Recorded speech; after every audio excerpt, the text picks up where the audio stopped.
हम लोगों का कोई भी जो टीआईएसएफ स्टूडेंट्स को आज बहुत ख़राब तरीके से मारा गया है बाय एबीवीपी, मैं पूरे तिपरा मोथा के और वाईटीएफ के लोगों को अपील कर रहा हूँ कि अगर वो इंजर्ड हैं तो उनका देखभाल कीजिए, दवाई उनको दीजिए, थोड़ा सा मेडिकल हेल्प दीजिए।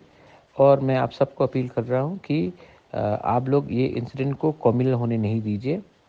मैं ये इंसिडेंट को कम्युनल नहीं होना चाहता हूँ, मैं नहीं चाहता हूँ कि ये इंसिडेंट कम्युनल हो, लेकिन आप लोग हौसला रखिए। हम लोग 1 इंच भी पीछे नहीं हटेंगे। बुकुंबारा, अगरतला में भी और महाराजा वीर विक्रम कॉलेज में भी अपना संगठन बढ़ाएगा और बनाएगा।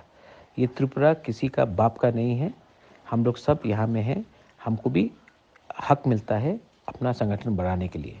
लेकिन मैं आपको बोल रहा हूँ कि भावुक मत होइए और ये इंसिडेंट को कम्युनल मत कीजिए। जो हुआ है गलत हुआ है, लेकिन हम लोग शांति से आगे काम करेंगे। डोंट वरी, बेलाई नो हम बाय।